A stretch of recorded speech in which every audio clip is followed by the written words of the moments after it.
Ya, alhamdulillah ya. Tadi saya sudah memperkenalkan secara singkat tentang gerakan binar. Nah, sekarang mari kita masuk pada sesi materinya. Di kesempatan kali ini, saya akan sharing mengenai tentang mengenal dan mengelola emosi diri. Bersedia mengobati supaya tidak melukai buah hati. Nah, kenapa sih judulnya harus seperti itu gitu ya? Jadi gini teman-teman, ibu itu adalah jantungnya rumah. Ketika perasaan ibu sedang tidak baik-baik saja, itu akan berpengaruh kepada isi rumah gitu ya. Misal ketika ibu sedang merasakan kesedihan atau marah, itu pasti berpengaruh entah itu ke anak atau ke suami atau ke orang-orang lainnya gitu. Itu sangat berpengaruh sekali teman-teman. Makanya kenapa di sini saya mengambil judul tentang bersedia mengobati supaya tidak melukai buah hati. Jadi agar kita bisa meregulasi emosi kita dengan baik supaya tidak melukai buah hati kita gitu. Jadi belajar meregulasikan emosinya. Begitu teman-teman ya. Jadi kalau misalkan kita bisa meregulasi emosi dengan baik, maka kita akan bisa menciptakan pola asuh yang baik juga. Karena pola asuh yang baik itu dimulai dari pengasuhan yang sehat. Pengasuhan yang sehat dimulai dari ibu yang bahagia. Selama saya belajar tentang pengasuhan anak gitu ya, kalau menurut saya, uh, hal yang paling penting itu belajar untuk menjadi ibu yang tenang dan bahagia. Karena apa? Kalau menurut saya, memang menjadi seorang ibu itu penting sekali harus menjadi tenang dan bahagia. Jadi jika kita menjadi ibu yang tenang, maka kita akan bisa bereaksi baik dalam situasi apapun. Nah, jadi bagaimana nih cara agar menjadi ibu yang tenang dan bahagia? Dengan cara belajar, mencari ilmu, supaya kita tahu bagaimana caranya kita menghadapi anak ketika sedang tantrum gitu ya. Misalnya kalau kita tahu ilmunya bahwa anak usia 2 sampai 5 tahun itu kan masih mengalami masa tantrum gitu ya. Jadi kalau kita tahu ya udah kita bisa lebih tenang lagi menghadapi anak-anak kita gitu. Jadi kita bisa mengelola emosi diri kita, enggak dikit-dikit marah, dikit-dikit baper gitu ya. Begitu teman-teman. Baik, boleh di next. Nah, teman-teman saya ingin tanya kira-kira bagaimana nih perasaan teman-teman hari ini? Boleh di chat ya, di kolom chat.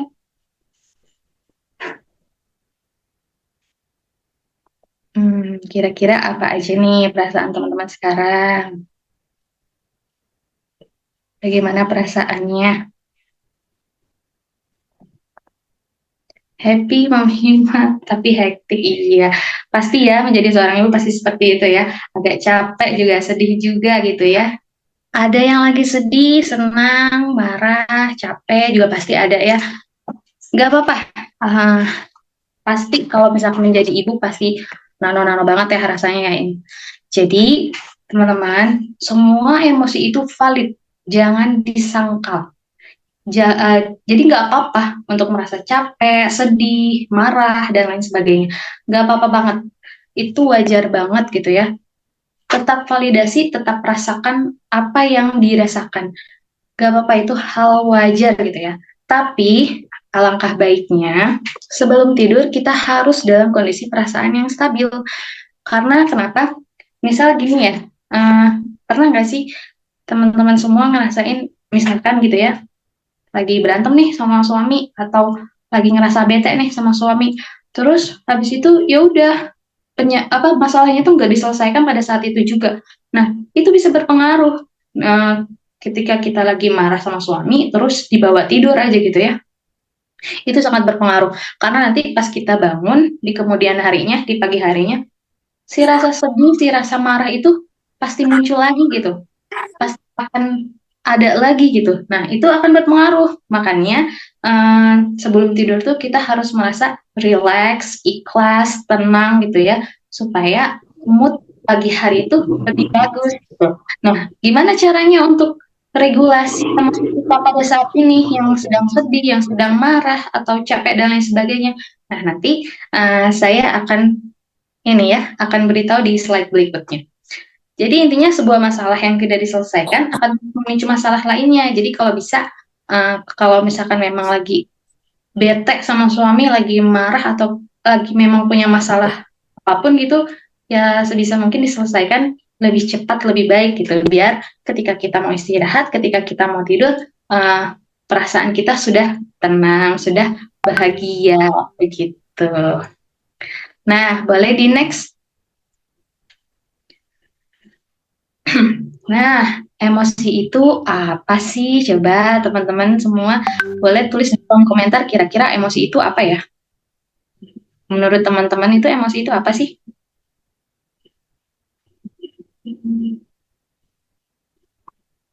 Hmm, emosi itu marah, sedih, senang, perasaan, bisa, ya,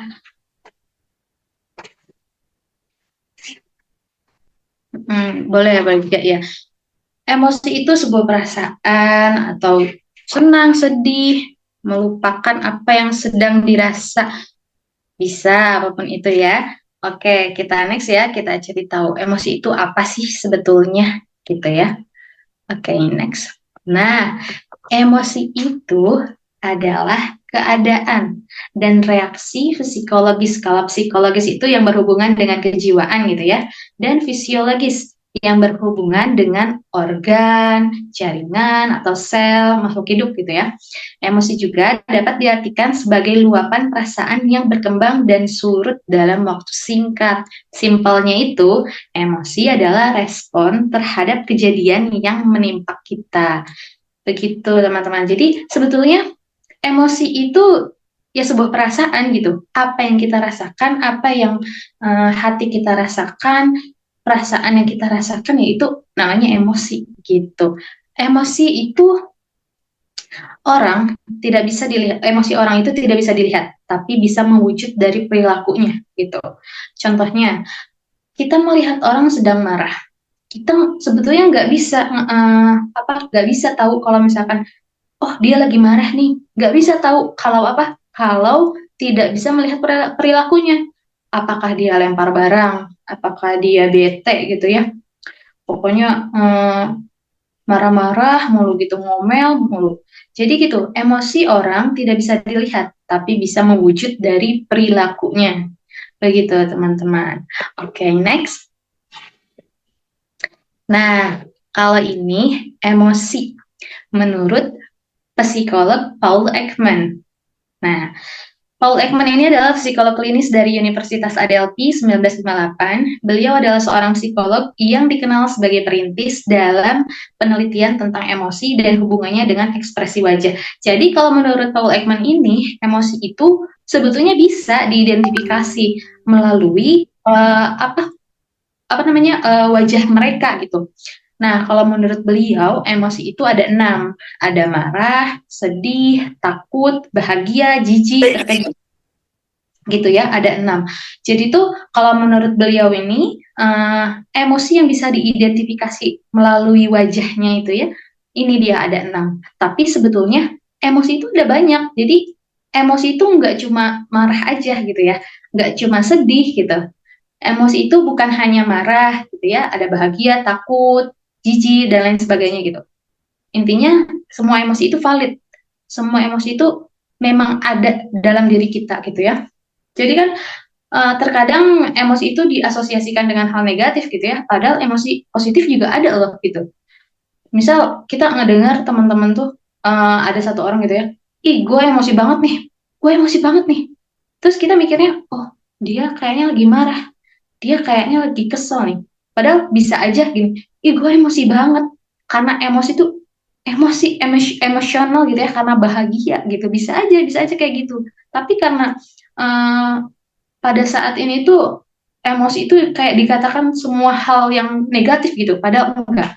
Emosi itu ada juga emosi positif.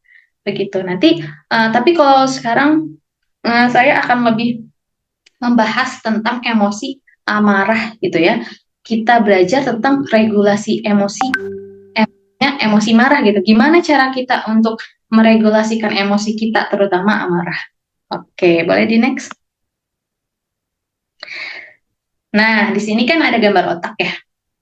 Ada 3 nih. Ini menurut dari ilmu neuroscience ya. Di dalam otak kita ini kan ada yang namanya amigdala nih. Amigdala yang ada cortex prefrontal, ada amigdala, ada hippocampus. Nah, di tiga ini emang sangat berkesinambungan penting banget. Tapi saya akan menjelaskan tentang amigdala. Amigdala ini adalah bagian otak yang bertugas untuk memproses emosi, perilaku, dan ingatan gitu ya. Jadi kalau misalkan kita merasa sedang emosi, merasa sedang marah, ini logika kita tidak akan berjalan. Intinya gini, kalau kita lagi marah banget, kita nggak akan bisa berpikir secara logis. Pikiran kita tuh pasti bakal kemana-mana gitu ya, karena emosinya sedang memuncak gitu. Itu sebabnya kalau misalkan kita sedang merasa marah, sebisa mungkin kita regulasikan emosi kita dulu sampai diri kita merasa tenang. Nah, baru kita bisa utarakan apa sih penyebab kita marah gitu. Kita maunya apa kayak gitu. Jadi kalau misalkan kita sedang marah banget, itu nggak bisa. Kita nggak bisa berpikiran secara logis karena memang uh, istilahnya itu di amigdala tuh kita dibajak gitu. Jadi logika kita nggak akan bisa berjalan gitu. Nah, lalu ada misal ada yang namanya pembajakan amigdala, amigdala hijack gitu ya. Salah satunya itu kalau misalkan kita merasa marah berlebihan, sedih berlebihan, atau merasakan hal-hal emosional banget gitu, dan nggak bisa dikendalikan, itu berarti ada yang salah di amigdala kita. Ini salah satunya contoh penyebab orang-orang yang mengalami stres, depresi, atau bahkan skizofrenia. Gitu. Makanya ini sangat penting amigdala ini. Jadi mohon maaf ya kalau misalnya orang-orang dalam gangguan jiwa ya berarti ini amigdalanya terganggu. Begitu. Oke, next. Nah, di sini ada level emosi. Kalau ini kan tadi kan itu menurut Paul Ekman ya, ada 6 gitu ya menurut beliau. Sebetulnya emosi ini banyak, banyak contohnya dan dari beberapa pakar yang lain pun memang banyak banget gitu emosi itu, nama-nama emosi itu. Jadi nggak cuma marah dan bahagia aja, ada banyak. Nah, kalau di sini sekarang ada di layar yang teman-teman sedang lihat ini ada namanya level emosi menurut Islam. Ini sudah ada di dalam Al-Quran juga. Jadi ada ada nafs lawamah, nafs amarah, dan nafs mutmainnah. Di sini ada tingkatan level. Ada apatis, sedih, takut, rakus, marah, sombong, semangat, menerima, damai, pencerahan. Jadi emosi itu, tadi kan saya sudah bilang ya, sudah saya katakan bahwa emosi itu tidak hanya negatif saja, tapi ada emosi positif. Nah, di sini bisa dilihat ya, ada apatis, sedih, takut, rakus, marah, sombong, itu energi positif, energi negatif ya, mohon maaf. Energi negatif, yang mana termasuk emosi negatif. Nah, untuk semangat, menerima, damai, pencerahan, itu masuk ke dalam energi positif. Gitu, nafs mutmainnah. Bahagia juga ada di situ. Nah, lalu ini frekuensi otak kita gitu ya, menurut para ahli gitu, menurut para pakar. Emosi ini tidak akan pernah hilang di dalam otak kita. Terus gimana kalau misalkan kita sedang merasa marah misalkan? Ya kita naikkan level frekuensi otak kita. Dengan cara apa? Bisa relax gitu ya. Nah nanti dengan cara regulasi emosi kita dengan baik gitu. Caranya bagaimana? Nanti kita bahas di slide berikutnya gitu ya. Nah intinya kalau misalkan kita sedang merasa marah, naikkan frekuensi level emosi kita ke lebih semangat, menerima, damai. Karena kalau kita sudah ada di zona ikhlas, energi positif, kita jadi bisa lebih fokus untuk beribadah, lebih fokus untuk belajar, mengasuh anak gitu ya. Kalau misalkan kita ada di zona nafs lawamah, yang benar-benar kayak lagi sedih, lagi takut, ya susah untuk ya contohnya kalau misalkan kita mau sholat, terus dengan keadaan takut, kita nggak fokus gitu. Jadi sebisa mungkin level emosi kita ke zona ikhlas, energi positif. Jangan sampai kita berada di apatis yang benar-benar bodoh amat gitu ya. Nggak peduli tentang orang lain, nggak peduli dengan diri sendiri. Pokoknya benar-benar bodoh amat. Dia dikasih nasihat aja langsung baper gitu. Langsung marah dan meledak-ledak. Jangan sampai ke situ. Karena ini juga akan berpengaruh kepada ya kita ibadah juga susah kalau misalkan dalam posisi yang memang apatis banget gitu loh, yang enggak, yang benar-benar energi kita tuh negatif banget gitu, itu bakalan repot gitu loh. Jadi bagaimana caranya? Ya regulasikan emosinya dengan cara bisa beristighfar gitu ya, bisa relaksasi dan lain sebagainya. Jadi naikkan frekuensi otak kita ke level emosi yang berada di zona ikhlas atau lawamah. Oh, boleh di next. Nah, sekarang mengenal emosi-emosi dasar. Tadi kan beberapa emosi sudah saya jelaskan gitu ya. Memang ada banyak banget, ada banyak macam-macam emosi. Jadi nggak cuma marah doang. Tapi kan kadang kalau misalkan kita bilang kita lagi emosi banget nih, itu kadang disangkanya kita lagi marah gitu ya. Padahal enggak, emosi itu banyak gitu loh. Nih, contoh di sini ada jenis emosi yang berkaitan dengan objek. Kalau emosi positifnya ada tertarik, kagum, terkejut, senang, dan lain-lain gitu ya. Emosi negatifnya ada jijik, gelisah, khawatir gitu. Contohnya kayak misalkan gini ya, saya pengen beli boneka Labubu.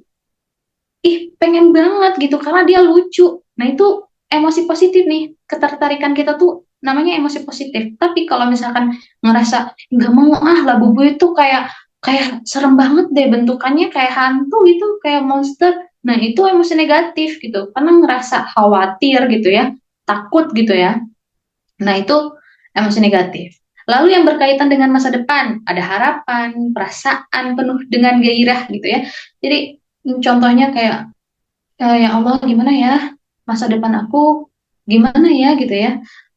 Apakah aku di masa depan akan menjadi orang sukses gitu. Itu emosi positif. Mudah-mudahan aku bisa menjadi orang sukses gitu ya. Harapan-harapan itu termasuk emosi positif. Kalau emosi negatifnya takut, cemas, seram gitu ya. Contohnya ya kalau misalkan yang berkaitan dengan masa depan, mungkin kita terlalu berlebihan memikirkan masa depan kita. Gimana ya masa depan aku, apakah aku nanti sukses atau enggak ya gitu ya. Atau misalkan kita mikirin gimana ya biaya sekolah anak aku nanti, terus aku bisa enggak ya masih hidup gitu sampai anak-anakku besar. Nah, sebetulnya itu termasuk emosi negatif yang mana ini bisa memulai overthinking gitu loh. Jadi kalau bisa, kalau mengenai hal-hal masa depan, sebisa mungkin kita fokus pada saat ini saja gitu. Jangan berpikiran hal-hal yang memang di luar kendali kita gitu. Apakah misal nanti umur aku nyampe nggak ya sampai anak-anakku besar? Seharusnya nggak boleh, nggak usah mikirin itu gitu. Karena nanti jadinya overthinking, terus terlalu fokus terhadap itu gitu, tidak melakukan kegiatan dengan semestinya, jadi kita tidak tenang gitu, ibadah pun terganggu, begitu teman-teman. Lalu jenis emosi selanjutnya yang berkaitan dengan kejadian saat ini gitu ya. Kalau untuk emosi positifnya ada bersyukur, berterima kasih gitu ya. Nih kejadian saat ini nih jenis emosi saya sangat bersyukur kepada teman-teman dan sangat berterima kasih sudah mengikuti kelas sharing bersama saya gitu ya. Nah ini emosi positif ini. Tapi kalau yang berkaitan dengan emosi negatif, ya marah gitu. Ini ada nih teman saya nggak jadi ikutan karena install Zoom-nya nggak bisa, handphonenya nggak bisa, dia marah-marah gitu. Nah, itu emosi negatif itu, karena merasa kesal gitu pada kejadian saat ini. Begitu teman-teman. Jadi intinya gini ya, emosi itu tidak hanya marah, emosi itu banyak. Ada senang, bahagia, tertarik, kagum, dan lain sebagainya. Dan emosi itu valid, jangan disangkal. Jadi terima, memang harus ada di hidup kita ini, rasa emosi ini, rasa perasaan kita ini. Begitu ya. Oke, boleh di next. Nah, sebelum mengekspresikan amarah secara sehat dan mentransformasikannya, kita perlu nih mengenai terlebih dahulu tipe amarah kita. Jadi sebelum kita belajar untuk regulasi emosi, kita kenali dulu nih tipe amarah kita tuh seperti apa gitu ya. Nah, di sini yang akan saya bahas ini saya adopsi dari programnya The Golden Space yang berjudul Awaken the Divine You. Nah, ini adalah contoh tipe amarah yang bisa kita identifikasi gitu ya. Tapi sebetulnya tipe amarah ini kan banyak versi gitu ya dari ahli-ahli yang menyebutkan. Cuma saya akan berfokus pada adopsi dari The Golden Space ini. Nah, yang pertama ada reactive anger, bersifat agresif dan ingin langsung bertindak. Contohnya tuh kayak gini, kalau misalkan kita bermasalah dengan orang, misalkan dengan tetangga contohnya ya, tetangga kita tuh marah gara-gara kita ngejemur baju mungkin ya di pagar dia gitu. Marah, tetangga kita marah, terus kita punya tipe marah yang reactive anger, makin marah lagi, makin caci maki tetangga kita lagi, makin hina-hina tetangga kita. Pokoknya kita ngucapin apa aja, yang penting kita ngerasa puas gitu marahin tetangga kita. Nah itu tipe marah reactive anger. Nah ini sebetulnya nggak boleh nih, nggak boleh ada gitu ya. Kalau bisa gitu ya dikurangi. Nah belajar untuk regulasi emosi yang baik harusnya seperti apa gitu. Bagaimana cara kita merespon ketika ada kejadian seperti itu gitu loh. Karena bahaya kalau misalkan kita mempunyai reactive anger seperti ini, bisa jadi ketika anak kita sedang melakukan kesalahan, ya pasti kita langsung meledak-ledak gitu. Dan itu yang bisa menjadi anak kita tuh trauma terhadap kita gitu kan, melukai inner child dia gitu. Nanti di kemudian hari anak kita nggak mau deket sama kita. Kelekatan antara orang tua dan anak, bonding orang tua dan anak itu pasti rusak karena kita mempunyai tipe yang reaktif anger gitu, meledak-ledak gitu, caci maki orang yang marahin kita gitu, jadi menyakiti orang lain. Nanti ketika dewasa, anak kita nggak mau deket sama kita. Nanti dia mencari pelindungan lagi, mencari kenyamanan lagi di luar sana gitu loh. Nah itu sebabnya kalau bisa kita belajar meregulasikan emosi kita lebih baik lagi gitu ya. Nah itu tipe reactive anger yang bersifat agresif gitu ya. Jadi lebih apa namanya menyakiti orang lain gitu. Nah yang kedua ada rejected anger, tidak mengakui saat sedang marah meski banyak amarah dari dalam diri. Ini contohnya kayak Daniel aja gitu akan perasaan yang dialami gitu. Kayak contohnya, misal ya, kita tuh dimarahin sama bos. Kita kerja gitu ya, dimarahin sama bos. Pokoknya dimarah-marahin lah. Kita terima aja gitu. Kita terima. Oke, oke, oke, diterima, diterima. Padahal kita ngerasa marah, kita ngerasa kesel, tapi kita nggak bisa bales karena dia bos kita gitu. Kita harus ngehargain dia. Akhirnya dipendam. Perasaan kita, emosi kita dipendam. Nah, itu rejected anger. Jadi dia mengizinkan rasa amarah orang lain tuh menyakiti diri dia. Nah, gitu. Setelah kejadian dimarahi oleh bosnya, kita tidak meregulasikan emosi kita gitu, tidak mengalirkan emosi kita. Padahal itu penting sekali karena nanti ini kalau misalkan posisinya sebagai seorang ayah gitu ya, ketika dimarahi oleh bos, amarah kita dipendam, nah nanti pas di rumah ya marah-marah, bete ke orang-orang rumah gitu. Harusnya jangan seperti itu gitu. Jadi ini untuk rejected anger ini lebih ke tipe yang dipendam gitu. Jadi gini ya, teman-teman harus tahu ya bahwa emosi itu harus dialirkan, bukan dipendam, bukan diredam, apalagi dilupakan gitu. Jadi emosi apapun yang kita rasakan itu harus dialirkan. Karena gini, kalau misalkan contohnya ya, kita punya mangkuk emosi gitu ya, dari kecil nih, misal kita punya tipe amarah yang rejected anger, dipendem terus, dari kecil dipendem terus. Ini biasanya orang-orang yang introvert sih. Nah, ketika dipendam, ketika ada pemicu atau ke-trigger sesuatu, itu bisa langsung meledak. Bisa langsung meledak, bahkan ini ada beritanya ya yang sampai bahkan ngebunuh orang tuanya gitu loh. Karena ternyata setelah ditelusuri bahwa dari kecil tuh dia diperlakukan kurang baik sama orang tuanya gitu. Jadi dia nggak bisa ngelawan gitu, dipendam terus. Dia kurang kurang bisa meregulasikan emosi dia dengan baik. Tuh. Kan jangan sampai seperti itu gitu ya. Jadi rejected anger ini tipe yang dipendam terus gitu. Nah, oke. Selanjutnya ada repressed anger. Kalau repressed anger ini dia mengakui dan merasakan amarah, tapi memilih untuk memendamnya. Ini hampir sama ya, kayak rejected anger. Tapi kalau untuk repress anger tuh ya udah ditekan aja lah gitu, kayak dilupain gitulah.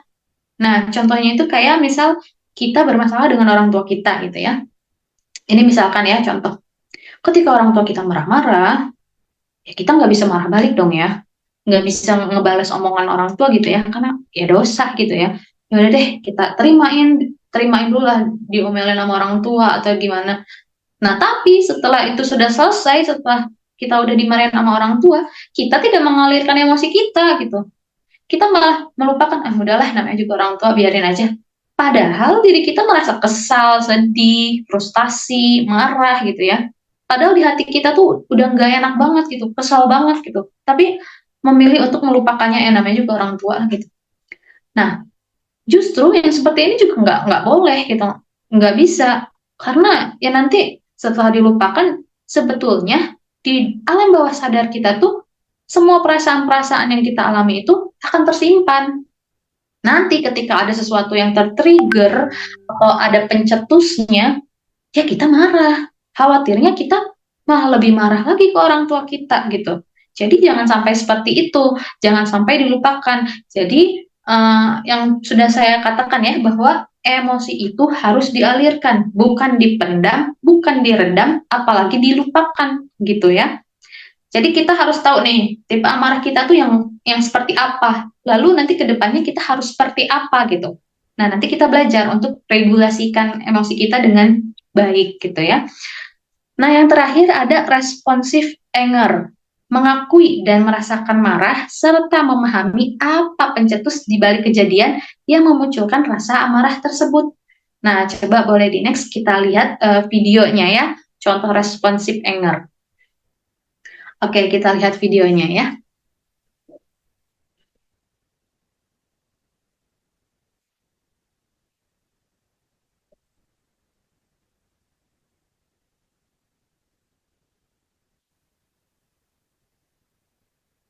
Oh, watch out!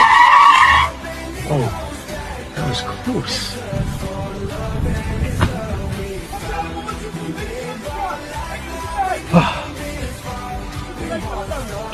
How are you so calm and so friendly? This guy almost ruined your car and sent us to the hospital. Well, I'll tell you something, man. People are like garbage trucks. Really now? How is that?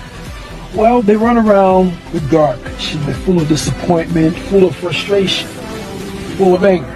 And when their garbage piles up, they need a place to dump it on. And sometimes they'll dump it on you.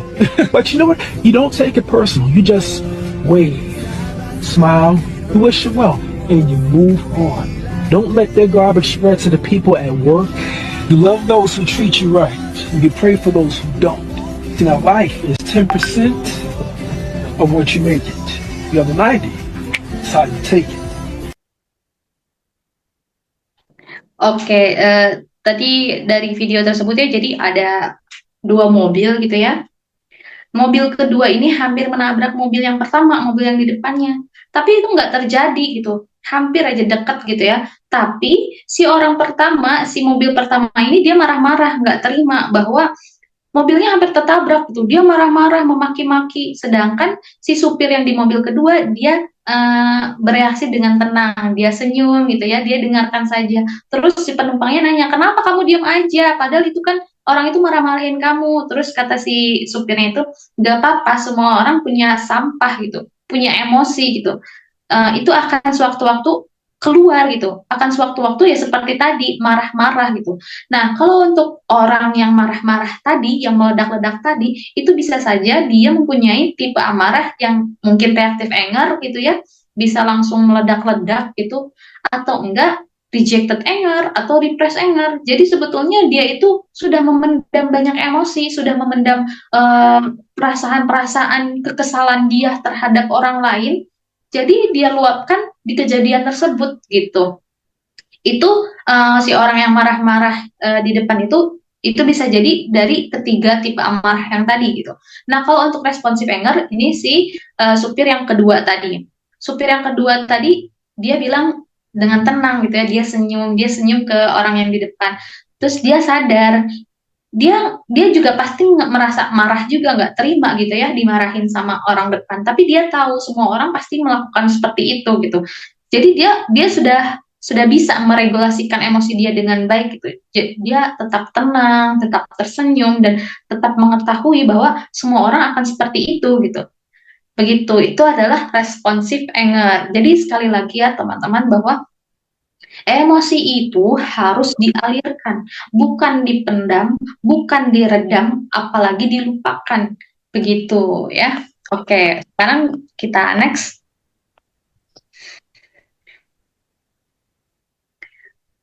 Boleh di next? Oke, ya. Nah, tadi kan kita sudah belajar tentang tipe amarah gitu ya.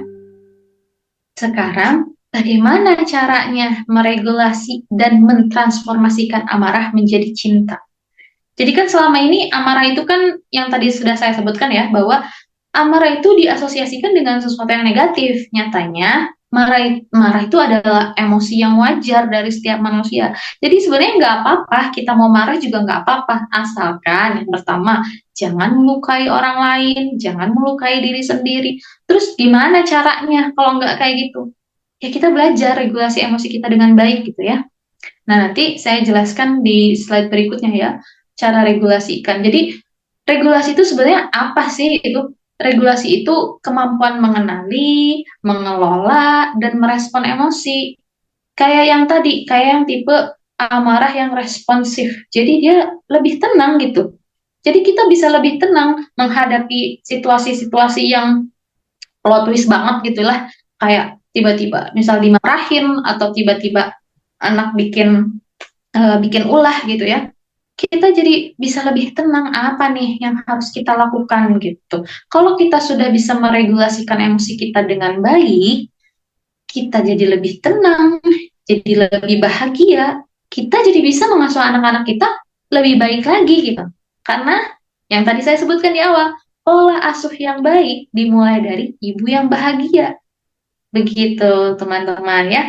Nih, jadi sebetulnya mengakui dan mengekspresikan emosi dengan sehat itu ya emang bagus gitu. Yang penting regulasikannya itu, alirkan emosinya itu dengan baik gitu. Jangan sampai melukai mental orang lain, apalagi fisik orang lain, mental kita, apalagi fisik kita gitu ya. Jangan sampai kayak membenturkan kepala kita karena kita merasa marah, ya jangan sampai seperti itu gitu. Kalau sudah ada di fase seperti itu, berarti amigdala kita sedang dibajak. Ada yang nggak beres nih. Entah apakah kita stres, depresi, atau ya nauzubillahnya gitu ya, skizofrenia gitu. Jadi kita harus tahu, kendalikan emosi kita oleh diri kita. Jangan sampai kita dikendalikan oleh emosi kita. Gitu ya. Nah, jadi kita belajar untuk regulasi emosi kita, ditransformasi gitu ya, amarahnya menjadi cinta gitu teman-teman. Oke, next. Nah, sekali lagi ya, kenapa kita perlu meregulasikan emosi kita dengan baik? Di sini ada tulisannya tuh. Kalau ibu bisa meregulasi emosinya dengan baik, kita bisa melakukan pengasuhan yang lebih positif. Pengasuhan lebih positif, sebenarnya kita membantu anak kita berhasil dan positif dalam tumbuh kembangnya.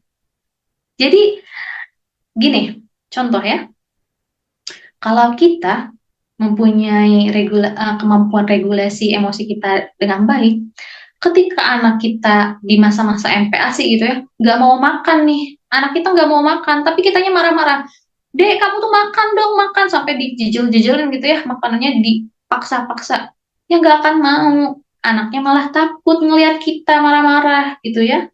Jadi gimana caranya? Ya udah, cari cara lain, nggak perlu dengan marah-marah, apalagi kekerasan gitu ya.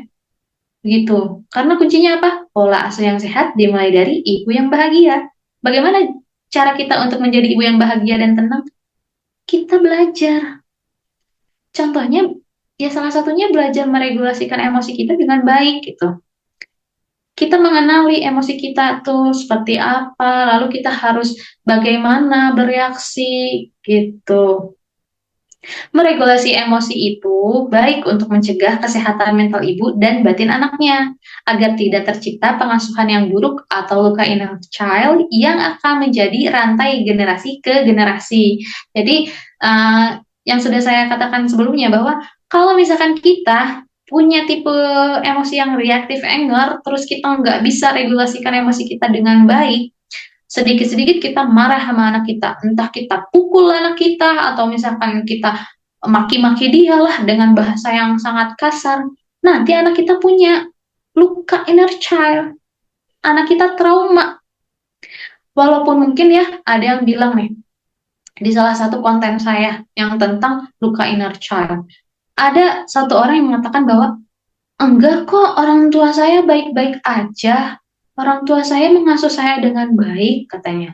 Itu yang saya ingat, tapi memang ketika saya sedang marah atau sedang nangis, saya dikurung. Dikurung di gudang yang gelap. Ibu saya meninggalkan saya. Nah itu yang bisa merusak inner child anak kita, trauma. Jadi sebetulnya kita nggak akan bisa, istilahnya nggak akan bisa ingat semua kejadian-kejadian di masa lalu yang orang tua kita lakukan terhadap kita gitu ya. Tapi sekali lagi ini bukan menyalahkan orang tua. Kita belajar untuk meregulasikan emosi kita dengan baik dengan cara mengenali dulu diri kita. Ada apa nih? Apakah ada yang salah dengan diri ini gitu? Kok kenapa ya aku kalau misalkan anak aku nangis, aku tuh rasanya kesel gitu. Aku tuh pengen masukin dia ke kamar mandi kayak waktu aku kecil tuh. Dulu aku juga kayak gitu sama ibu aku gitu. Nah itu sebetulnya itu ada luka inner child di diri kita. Sembuhkan dulu, kenali dulu. Oh iya ya, dulu aku juga diperlakukan seperti ini loh. Ya udah, aku terima, aku ikhlas, aku maafkan. Jadi aku harus belajar lagi nih gitu. Aku harus bisa belajar, bisa mengendalikan diri aku gitu. Ketika kita sudah bisa belajar regulasi emosi kita dengan baik dan kita sudah memaafkan diri kita gitu, luka-luka inner child kita sudah dimaafkan oleh kita, insya Allah kita pun bisa menjadi ibu yang lebih baik, ibu yang lebih tenang gitu. Terus sekali lagi, ibu itu adalah jantungnya rumah. Jadi perasaan ibu itu sangat berpengaruh kepada seisi rumah. Ibu itu bahagia, ibu itu harus tenang supaya bisa menciptakan pengasuhan yang sehat gitu. Kalau ibunya marah-marah terus, kalau ibunya dikit-dikit sedih gitu, sedih yang berlebihan, anaknya minta makan tapi malah marah-marah, ini nggak bagus gitu, akan berpengaruh kepada anak gitu. Jadi ketika ibu bahagia, ketika ibu tenang, kita bisa menciptakan pengasuhan yang sehat. Jadi gini ya, sebetulnya ini rangkaian. Kebahagiaan ayah terletak pada keceriaan anaknya. Keceriaan anak ada pada kewarasan ibunya. Kewarasan ibunya tergantung pada perhatian ayahnya atau suaminya. Jadi gitu, kita belajar regulasi emosi dengan baik penting. Tapi sebetulnya kita juga butuh diisi tangki cinta kita gitu. Tangki cinta itu maksudnya kayak diperhatiin oleh suami gitu ya, dimanja gitu ya. Apapun yang kita mau ya perlu juga. Jadi kalau bisa saling melengkapi, suami dan istri saling melengkapi. Supaya apa? Supaya anak-anak kita tuh senang gitu ngelihat kita tuh, bahagia ngelihat kita. Kita saling mengisi tangki cinta kita satu sama lain, dan kita sudah bisa meregulasikan emosi kita dengan baik, ya insya Allah tidak akan terjadi hal-hal yang buruk gitu kepada anak kita. Begitu, oke, next. Nah, di sini ada namanya revolusi amarah dengan formula revolt. Nah, ini cara regulasinya. Jadi sebetulnya ada berbagai macam cara untuk meregulasikan emosi gitu ya. Di sini saya akan menjelaskan formula revolt. Yang pertama ada relax atau relaksasi. Yang sudah saya katakan bahwa ketika kita sedang marah, ketika kita emosi yang berlebih, kita tidak akan bisa berpikir secara logis. Tuh. Jadi, bagaimana caranya? kita harus relax. Tenangkan diri kita dulu, tenang, atur nafas yang baik, menenangkan diri dulu, validasi dulu emosi kita, lalu fokus pada perasaan yang dirasakan. Oke, misal kita lagi marah. Oke, tenang. Jangan ngapa-ngapain gitu ya. Tunggu, tenangkan dulu. Atur nafas gitu, atur nafas, fokus. Oke, aku marah, aku marah. Oke, aku marah gitu.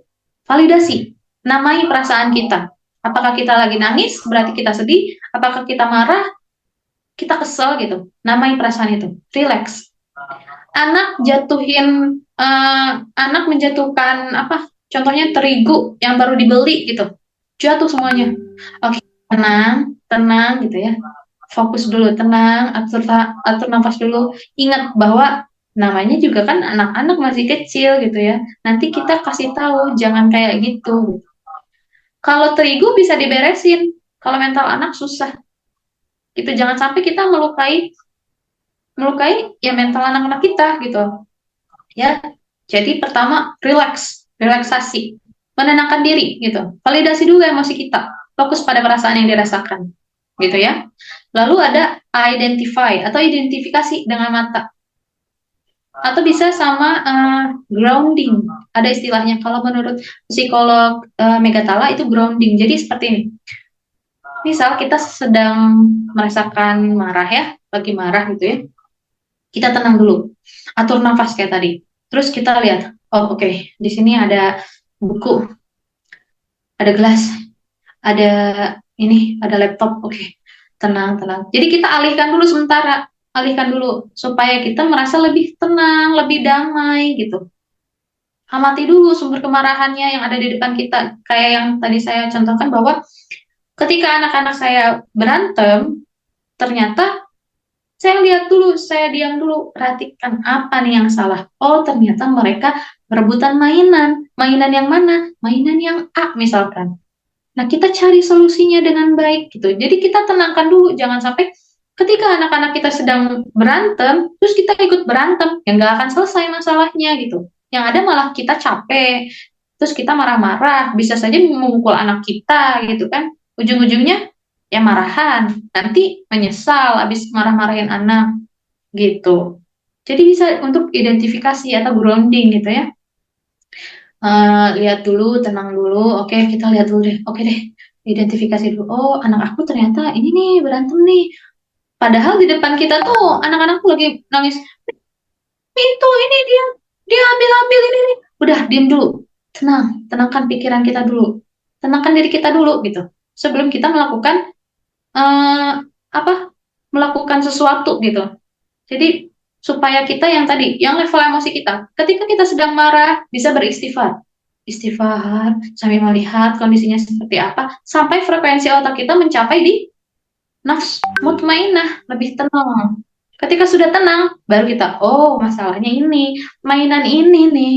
Nah, terus gimana caranya? Bagi dua kah atau gantian kah gitu. Jadi kita bisa berpikir secara logis seperti itu. Lalu selanjutnya ada voice in, ungkapkan dalam hati. Ini bisa caranya dengan cara contohnya yang tadi misal dimarahin sama orang tuanya gitu ya, dimarahin sama ibu. Kita udah ketika sudah dimarahin sama ibu, kita alirkan emosi kita. Bisa dengan cara voice in.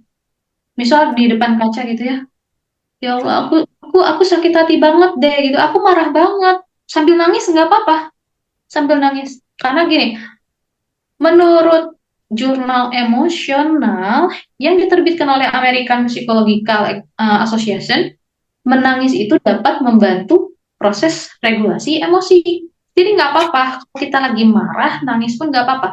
Namai perasaan kita. Ketika kita sedang marah, ya Allah aku marah, aku nggak enak nih hati aku kesel banget. Sambil nangis juga nggak apa-apa, nangisin aja. Alirkan semuanya gitu. Setelah itu relax. Ingat Allah, beristighfar ya Allah, astagfirullahaladzim, astagfirullahaladzim gitu ya. Ingat, langsung tenang. Kalau masih merasa marah, duduk gitu ya. Yang Rasulullah juga pernah menyebutkan bahwa kalau kita lagi marah, dalam kondisi berdiri, duduk. Kalau masih merasa tidak nyaman juga, berbaring gitu ya. Pokoknya ambil posisi di mana kita menjadi lebih tenang. Gak apa-apa, alirkan aja. Jangan sampai yang tadi saya ceritakan bahwa kalau misalkan kita dimarahin sama orang tua kita, ya udah dilupain aja. Jangan kayak gitu. Nanti kitanya malah ketika ada masalah-masalah berikutnya, kita malah meledak-ledak. Bisa saja kita mencaci maki orang tua kita karena saking kesalnya gitu. Mama ini gimana sih? Aku dari dulu nggak diperhatiin, aku benci mama. Mama jahat banget. Kan itu bisa melukai perasaan orang tua kita gitu ya. Jadi makanya ketika sudah dimarahi orang tua kita, oke, alirkan. Aku kesel banget gitu. Namai itu, namai perasaan kita. Setelah itu, maafkan. Setelah itu dimaafkan, nggak apa-apa. Mungkin orang tua kita seperti itu terhadap kita, ya pasti ada baiknya gitu loh. Nggak mungkin nggak ada gitu. Ambil hikmahnya gitu. Begitu. Lalu ada yang selanjutnya oxygenize atau tingkatkan kadar oksigen dari dalam diri. Ini hampir sama sama relax ya. Relaksasi. Kalau oxygenize ini jadi mengatur nafas. Ketika kita marah, kita bisa atur nafas kita. Tarik nafas, buang gitu ya. Atau bisa dengan cara ini, nafas cepat gitu. Jadi gini, menurut penelitian Northwestern University yang diterbitkan di Journal of Neuroscience ditemukan bahwa semakin cepat bernafas, oksigen akan lebih banyak mengalir ke otak. Jadi kayak gini contohnya. Gitu. Jadi kayak cepet gitu, tarikan buangnya cepet, itu nggak apa-apa karena memang pasti ketika kita merasa marah, dada kita pasti panas, badan kita pasti panas gitu ya, kayak ngerasa capek aja gitu ya, dada deg-degan, kesel gitu ya, emosi, marah, banyak semuanya campur aduk. Atur dulu, relax. Itu setelah itu langsung tingkatkan kadar oksigen kita, tarik nafas, buang nafas. Tapi ini nggak boleh ya kalau untuk orang yang sedang hamil atau mempunyai penyakit jantung, nggak boleh praktek dengan oksigenasi. Jadi bisa dengan relaksasi aja.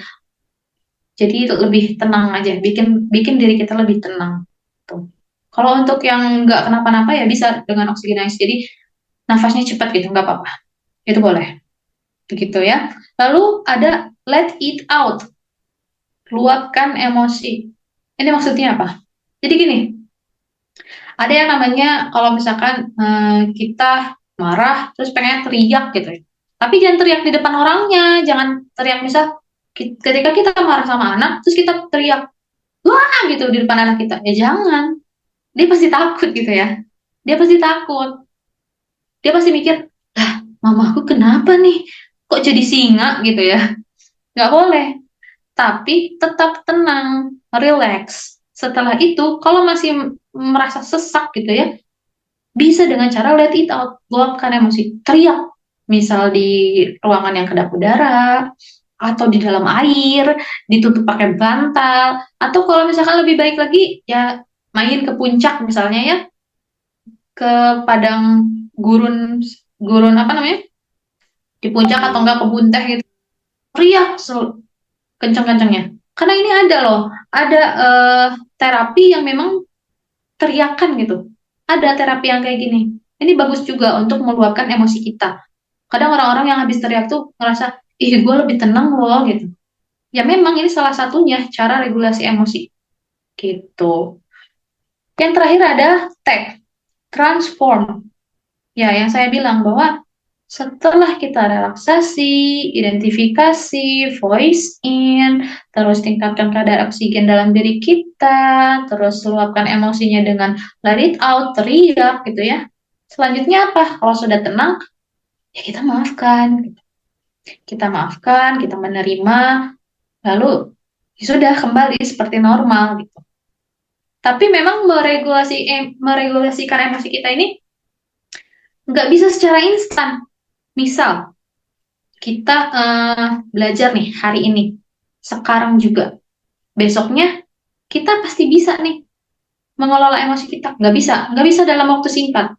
Karena kan kita nggak tahu ya apa yang ada di dalam diri kita, apa yang sebenarnya ada di masa lalu kita gitu ya.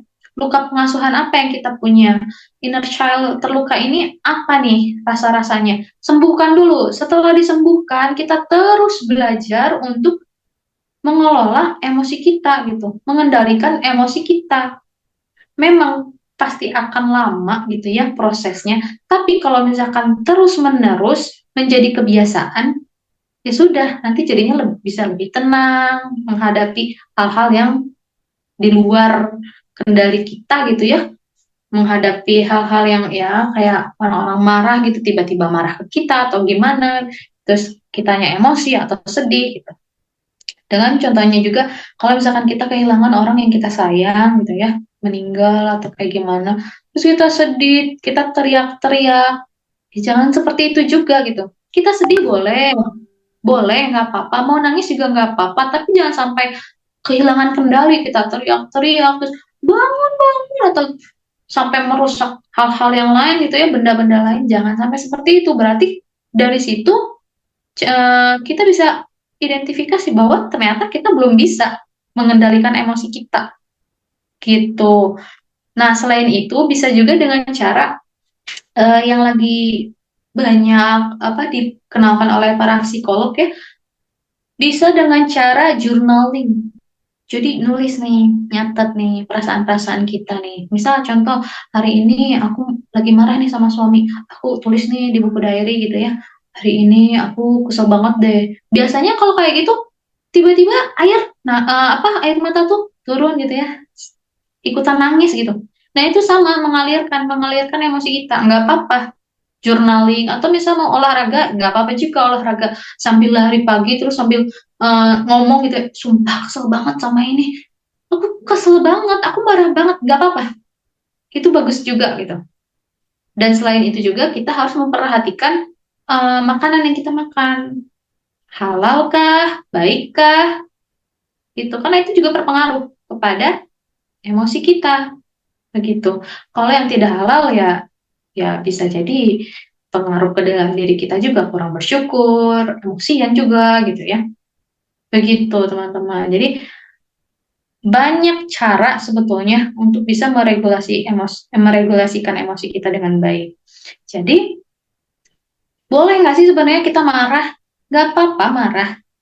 Boleh banget. Karena semua perasaan kita ini valid gitu. Tapi jangan sampai melukai orang lain, melukai diri sendiri gitu. Jadi ya gitu, belajar mengendalikan emosi kita. Jangan sampai emosi kita yang mengendalikan diri kita. Begitu teman-teman. Boleh di next. Nah, sudah ada di penghujung ya. Tidak terasa nih ya. Ya begitu. Jadi intinya mari berteman dengan amarah. Nggak apa-apa. Mau kita marah, mau kita sedih, mau kita bahagia, nggak apa-apa. Luapkan saja. Validasi emosi kita. Jadi yang sudah saya katakan bahwa emosi itu harus dialirkan, bukan diredam, bukan dipendam, apalagi dilupakan. Gitu ya. Sekarang teman-teman harus bisa belajar. Gak apa-apa. Gak apa-apa kalau misalkan hari ini bisa, besoknya nggak bisa. Terus kita harus bisa belajar, gitu, teman-teman. Karena bukan cuma untuk orang lain aja gitu. Kita bisa mengendalikan emosi kita juga bukan untuk orang lain, tapi untuk diri kita sendiri. Kalau misalkan kita emosian, marah mulu gitu ya, sedih berkelebihan, ya bisa ke fisik kita juga berpengaruh. Kita jadi nggak mau makan, anak-anak kita nggak keurus, suami kita nggak diperhatiin, rumah berantakan gitu ya. Karena mood kitanya nggak bagus gitu. Jangan sampai seperti itu. Gitu. Jika ibu bisa meregulasikan emosinya dengan baik, maka relasi kita dengan anak, dengan suami, dengan ibu, dengan ayah, atau dengan keluarga, bahkan dengan masyarakat, itu jadi lebih baik gitu. Kalau kita bisa menjadi sosok yang tenang, kita bisa mempunyai relasi yang baik gitu. Kalau misalkan kita dikit-dikit baper, dikit-dikit marah gitu ya, yang mana mau orang sama kita. Nanti kalau misalkan ada teman-teman yang berkenalan gitu ya, terus kayak cuma diomongin apa gitu, terus kita baper, terus kita marah-marah, yang mana mau dia temenan sama kita gitu ya. Jangan sampai seperti itu. Ingat, kita harus bisa mengendalikan emosi kita, gitu. Kita jadi bisa lebih tenang kalau menghadapi hal-hal yang membuat kita marah. Jadi, ya minim stres gitu. Minim stres. Dan kita jadi bisa lebih bahagia. Kita jadi bisa menciptakan pola asuh yang sehat. Kita jadi bisa ngasuh anak-anak dengan baik gitu ya. Ajak anak-anak bermain gitu. Karena penting banget nih, apalagi anak usia dini. Penting banget untuk dibersamai gitu. Membersamai anak usia dini itu sangat penting. Sebetulnya materi ini bukan hanya untuk seorang ibu ya, ayah juga penting ini sebetulnya. Jadi nanti teman-teman semua bisa di-share ke ayahnya gitu ya, ke suaminya, bahwa ya belajar dong regulasi emosi begini loh gitu. Tadi aku ikut kelas begini loh gitu. Kasih tahu aja. Karena nanti ketika suami mempunyai emosi yang baik, stabil, kita juga sama, kita bisa menciptakan pengasuhan yang sehat. Kita tidak menurunkan emosi yang kurang baik kepada anak kita gitu. Kalau misalkan kita dikit-dikit marah, dikit-dikit lempar barang, nanti anak kita nyontohin gitu. Di kemudian hari, ya anak kita nggak bisa regulasi emosi kita, regulasi emosinya dengan baik. Karena kitanya sendiri tidak bisa regulasi emosi kita dengan baik gitu. Kita dulu kendalikan, baru kita ajarkan kepada anak kita. Seperti itu, teman-teman ya. Jadi, marah bukan lagi hal yang mengganggu gitu ya. Kalau kita bisa menyikapinya dengan sehat dan responsif. Jadi, nggak apa-apa banget. Kalau mau marah, nggak apa-apa. Tapi, regulasikan dengan baik, gitu. Alirkan dengan baik. Jangan sampai dipendam, jangan sampai dilupakan, gitu. Jangan sampai menyakiti orang lain. Jangan sampai menyakiti diri sendiri. Terus boleh nggak marah? Ya boleh. Boleh marah. Gitu. Boleh banget marah. Mau sedih juga nggak apa-apa. Asal kendalikan. Kalau misalkan kita tidak bisa mengendalikan itu, ya nanti ujung-ujungnya jadi stres. Yang tadi saya sebutkan, amigdala kita terbajak. Dibajak nih amigdala kita, otak amigdala kita. Kita tidak bisa berpikir rasional, kita tidak bisa berpikir logis. Nanti ya jadinya stres, depresi, gitu kan? Gitu. Jadi hal yang harus kita lakukan adalah menghargai perasaan kita, apapun itu.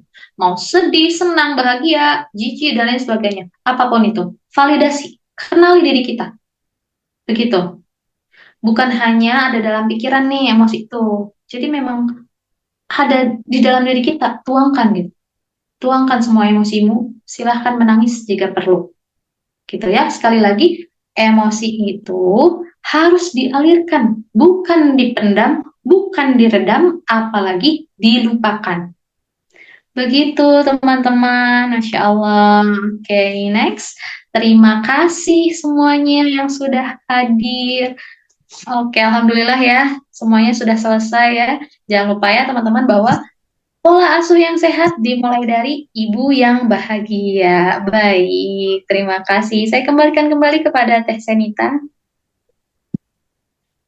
Baik, Masya Allah ya, dari Mbah Iman nih berasa kayak dibedah gitu ya, perasaan dan pikiran kita gitu. Sebenarnya kadang sering kan kita lihat postingan-postingan di Instagram gitu terkait dengan mengelola emosi dan perasaan, tapi kadang kita tuh sering terus ke distract gitu kan dengan rutinitas dan yang lainnya. Emang benar-benar harus sering-sering kita punya forum ngobrol gitu